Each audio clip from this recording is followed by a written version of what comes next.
आर्हत वाङ्मय में कहा गया है, खामेमि सव्व जीवे सव्वे जीवा खमन्तु मे, मिट्टी में सव्व भूएषु वेरम मध्य न केणय। हमारे जीवन में सहिष्णुता का बहुत महत्व है। द्वंद्वात्मक स्थितियां जीवन में आ जाती हैं, लाभ अलाभ, सुख दुख, जीवन मरण, निंदा प्रशंसा, मान अपमान आदि। इन स्थितियों को समभाव से सहन कर लेना, यह एक साधना होती है। जीवन में कठिनाई आए ही नहीं, यह तो कहना कठिन है। जीवन काल है, लंबा जीवन काल है, तो बीच में यदा कदा अनेक रूपों में प्रतिकूल परिस्थितियां हमारे से मिलने के लिए कह दें आ सकती हैं, हमारे पास आ सकती हैं। भले वे मानसिक रूप में हो, आप लोगों के व्यावसायिक आदि संदर्भों में हो, घरेलू स्थितियों में हो, वैचारिक मतभेद के रूप में हो, किसी रूप में प्रतिकूल स्थितियां आ सकती हैं। एक व्यक्ति दूसरे व्यक्ति को कुछ बोल सकता है, कोई कार्य ऐसा कर दे कि दूसरे को कठिनाई पैदा हो जाए, किसी की झूठी शिकायत कर दी जाए और उसको फंसाने का प्रयास कर लिया जाए, झूठा पुलिस केस आदि आदि कर लिया जाए। यूं विभिन्न रूपों में प्रतिकूलताएं हमारे जीवन में आ सकती हैं। तो हमें ऐसा मान करके सामान्यतया नहीं चलना चाहिए कि मेरे जीवन में कोई कठिनाई आएगी ही नहीं। कठिनाई मान लो नहीं भी आए तो हमारे में सहन करने की शक्ति तो होनी ही चाहिए। अपनी तैयारी रहनी चाहिए।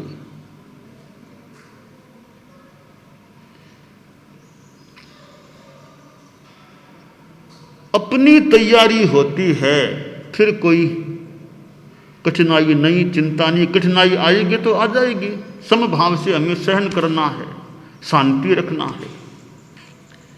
तो हमारे में यह सहिष्णुता का भाव पुष्ट हो, पुष्ट रहे, यह काम्य है। आज हमें थोड़ा जप का प्रयोग भी करना है, पाठ करना है। चैत्ता भारहं वासम श्लोक जो बताया हुआ है, उसका 7 बार आज हमें यथासंभव खड़े खड़े पाठ करना है। और संभव हो सके जो भी मेरी आवाज को सुन रहे हों, संभव हो सके उनके लिए तो वे अब खड़े खड़े की मुद्रा में आ सकते हैं। हमें जो यह पाठ करना है 7 बार करने का निर्णय किया हुआ है, ताकि पाठ इसलिए कर्म निर्जरा तो हो ही हो, वांछनीय है, और विश्व में शांति रहे। वर्तमान में जो कुछ कठिनाई की स्थिति कह दें, जो भी स्थिति आई हुई है कोरोना वायरस के संदर्भ में, और कितने कितने लोग तो उसके संदर्भ में संकटग्रस्त भी हुए हैं, कितनों का इलाज चल रहा होगा, कितने लोग आगे चले गए होंगे, उनके पीछे वाले लोगों के मन में कठिनाई अशांति हो सकती है, और कुछ भय के कारण से भी मन में कठिनाई हो सकती है, आशंकाएं हो सकती है। हो सकता है दुनिया में आशंका भी हो सकती है तो अनेक रूपों में संकट कठिनाई हो सकती है। तो सबके मन में शांति रहे, चित्त समाधि रहे, विश्व में शांति रहे और हमारी सहिष्णुता का भाव भी अच्छा रहे। शांतिनाथ भगवान, जिनका नाम भी शांति है, कहा गया शांति शांति करे, शांतिनाथ शांति करने वाले, शांति करने वाले हैं। तो शांतिनाथ का यह श्लोक, शांतिनाथ प्रभु के संदर्भ में यह श्लोक है और अच्छा सुंदर श्लोक है। यूँ तो आगम की वाणी, सुंदर श्लोक, आगम की वाणी अपने आप में भी महत्वपूर्ण है। वैसे यह मंत्र अब शुरू किया जा रहा है। च इत्ता भारहं वासं चक्रवर्ती महिद्धिको संति संति करे लोए पत्तो गैमनुत्तरम् च इत्ता भारहं वासं चक्रवर्ती महिद्धिको संति संति करे लोए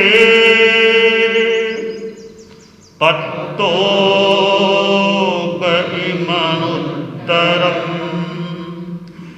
च इत्ता भारहं वासं चक्रवर्ती महिद्धिको संति संति करे लोए पत्तो गैमनुत्तरम् च इत्ता भारहं वासं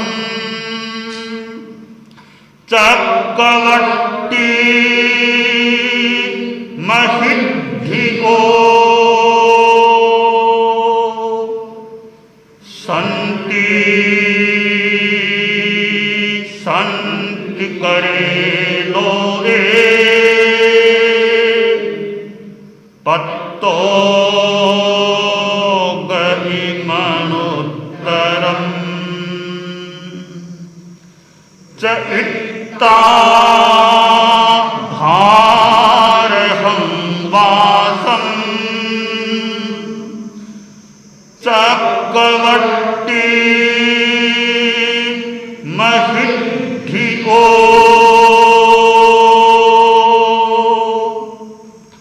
संति संति करे लोए पत्तो गैमनुत्तरम् च इत्ता भारहं वासं चक्रवर्ती महिद्धिको संति संति करे लोए पत्तो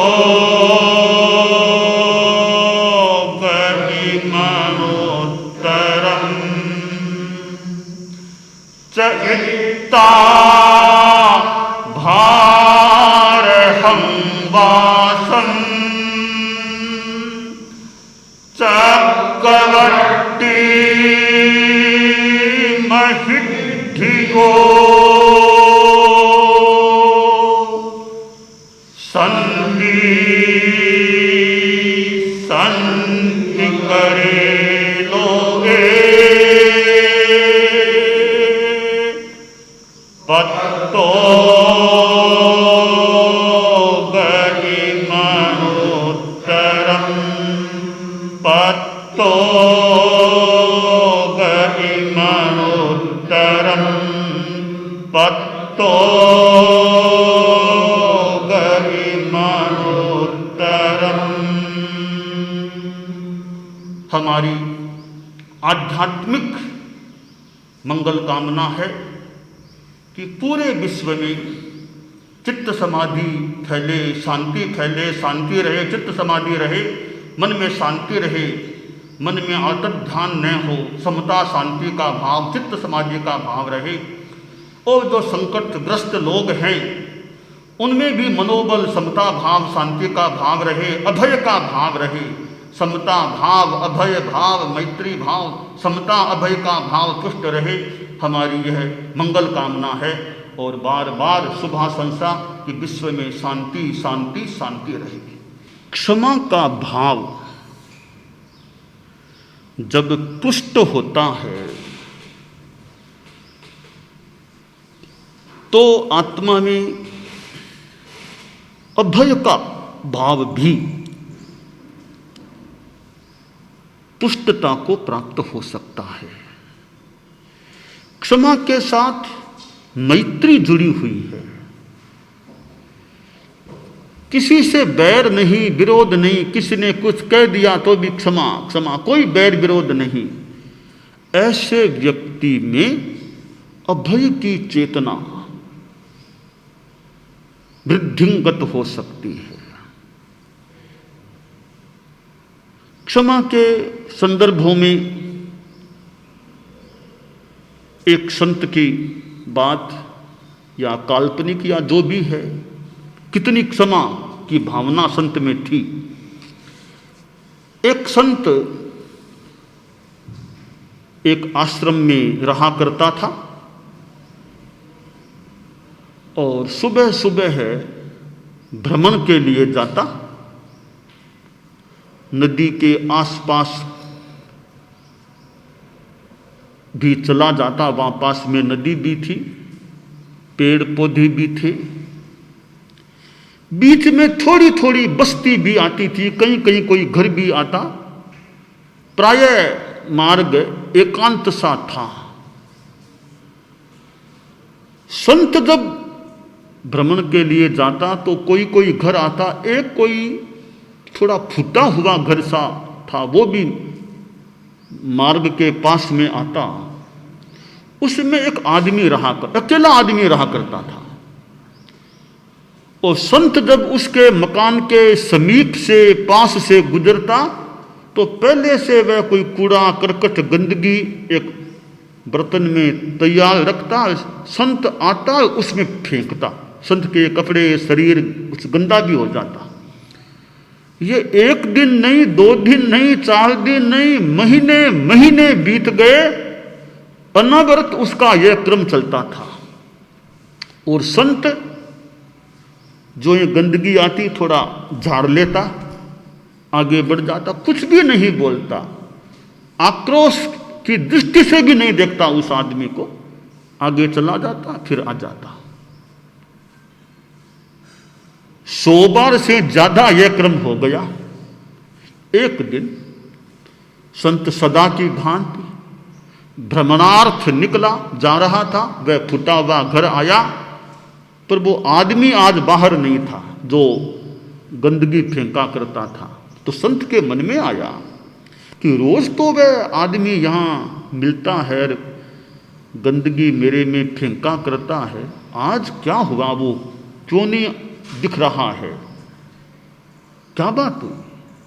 सोचा वो नहीं तो मैं उसके पास चला जाऊं, वो नहीं आया तो क्या बात, मैं उसके पास चला जाऊं, क्या बात है, बाहर क्यों नहीं निकला आज। संत अंदर चला गया तो वह आदमी एक खटिया पर लेटा हुआ था, आंखें खुली थी, लेटा हुआ था। संत ने पूछा, अरे क्या बात है, आज बाहर आए नहीं, आज मिले नहीं। बोला क्या बात बताऊं, बुखार है, 105 डिग्री बुखार है अभी मुझे, तो बाहर आना तो दूर की बात, खड़ा होना भी मुश्किल हो रहा है। इतनी कमजोरी बेचैनी है। संत ने देखा, अरे बीमार हो गया है। तो संत बोला, मैं तुम्हें कुछ पाठ सुनाऊं, कुछ धार्मिक हमारे पाठ हैं वो सुना दूं, अच्छा मेरे भी स्वाध्याय हो जाएगा और तुम्हें भी सुनने को मिल जाए। तो बोल दो जो बोलना उसको बोल दो।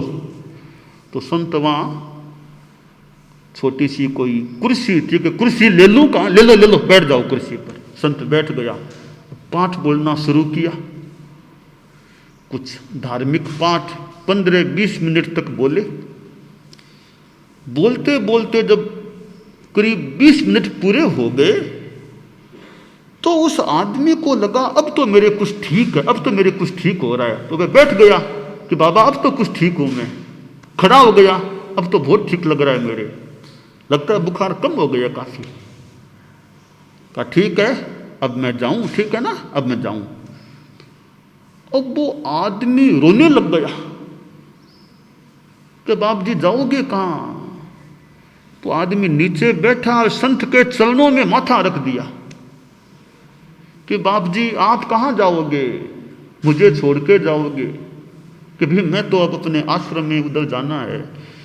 कि बाप जी ठीक आप पधारोगे, जरूर पधारो, पर आपकी महानता का माप कैसे किया जाए? आप कोई मनुष्य हैं या कोई अन्य कोई आत्मा है, कोई दिव्य आत्मा है, कोई भगवत स्वरूप, भगवत्ता स्वरूप से कुछ युक्त आत्मा है, क्या बताऊं?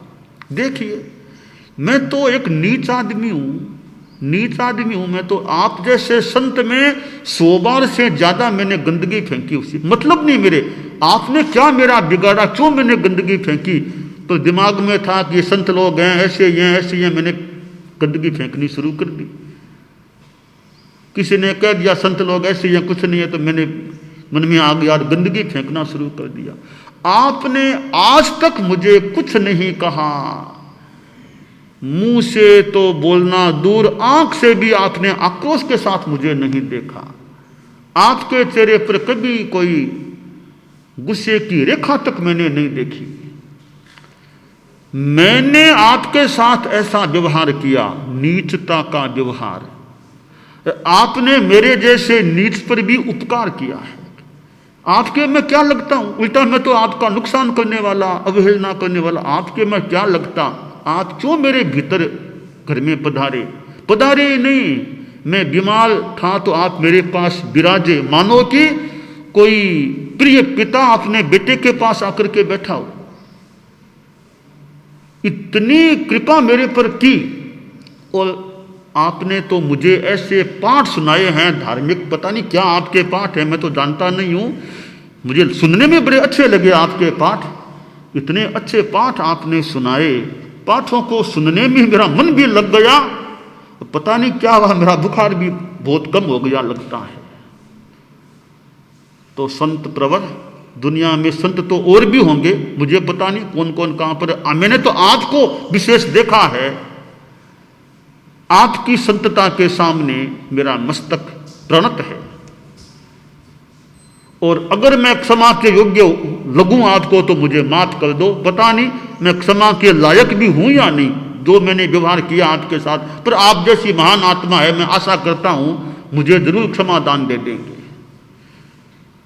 यो वह आदमी तो रो रहा था और संत ने प्रसन्न मन से कहा, भैया कोई बात नहीं, जो हुआ सो हुआ, कोई बात नहीं, अब आगे पर ध्यान दो, आगे की सुधि ली, आगे पर ध्यान दो, अतीतम व्यतीतम, उसका ठीक है प्रायश्चित हो सकता है, कर लो बोले, आगे पर ध्यान दो कि आइंदा ना किसी को कष्ट पड़े, ऐसा काम नहीं करना चाहिए। कि बाबा बस अभी मैं तो बोस रहता हूं, जो किया सो किया, यानी मनो जब हम पुब्ब मकाशी पमा एणम, ये आगम की हमारी वाणी है।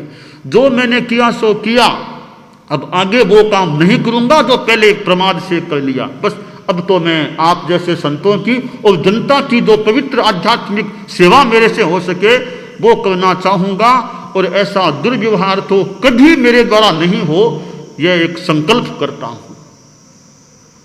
एक संत की क्षमाशीलता, सहिष्णुता ने उस आदमी के मन को भी, संत की क्षमाशीलता भी, साथ में करुणाशीलता भी और परोपकार परायणता भी, इन चीजों ने उस आदमी के मन के मैल को भी मानो धो दिया।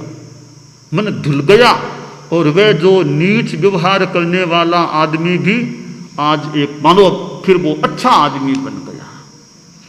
तो एक आदमी में मैत्री, करुणा, सहिष्णुता, क्षमा है, उससे ओतप्रोत व्यवहार वह दूसरों के साथ करता है, तो कई बार दूसरे आकृष्ट चित्त वाले व्यक्ति भी आक्रोश मुक्त होकर के प्रणत हो सकते हैं, अच्छे बन सकते हैं।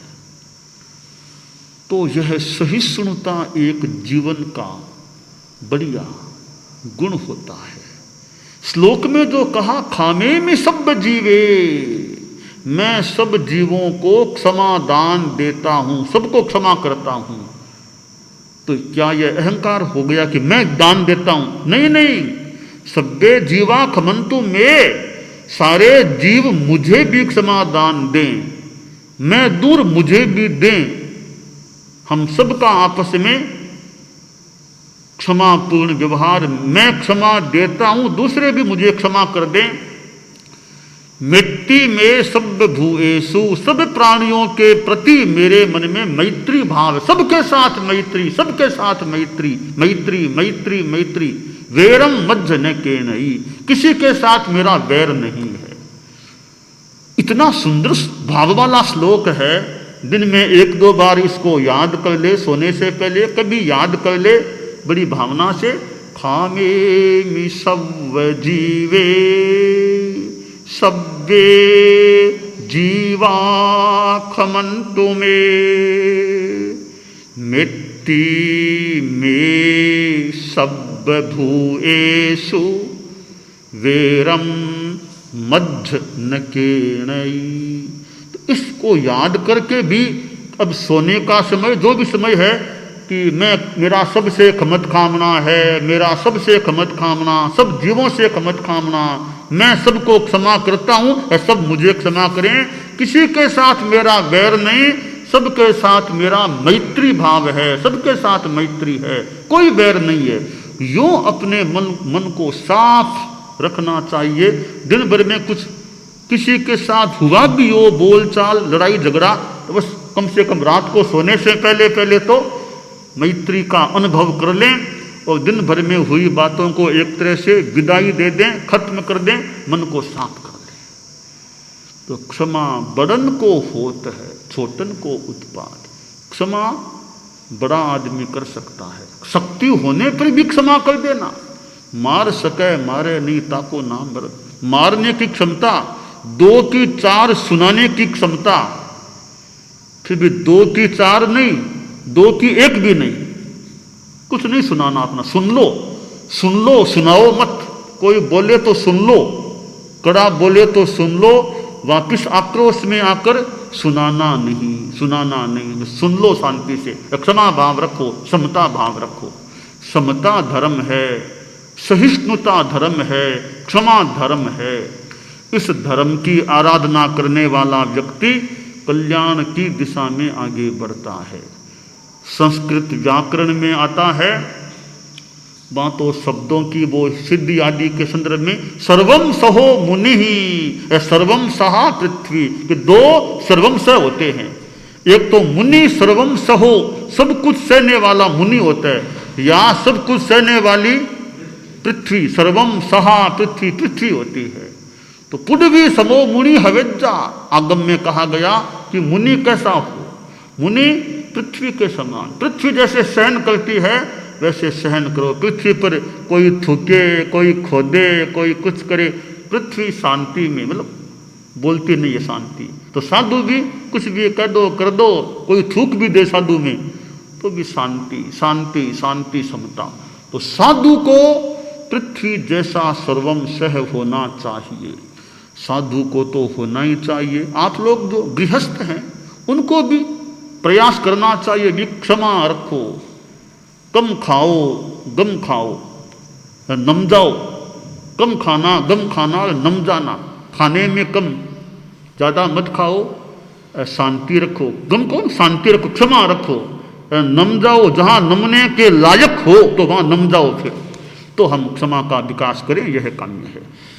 दानान सेठम अभयपयाणम सच्चे सुया अणवज्जं वयन्ति तवेषु या उत्तम बंभचेरम लोगुत्तमे समणे गुणाय पुत्ते।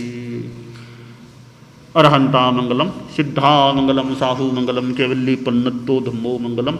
अरहंता लोगुत्तमा, सिद्धा लोगुत्तमा, साहू लोगुत्तमा, केवली पन्नतो धम्मो लोगुत्तमो। अरहंते शरणं प्रवज्जामि, सिद्धे शरणं प्रवज्जामि, साहू शरणं प्रवज्जामि, केवली पन्नतम।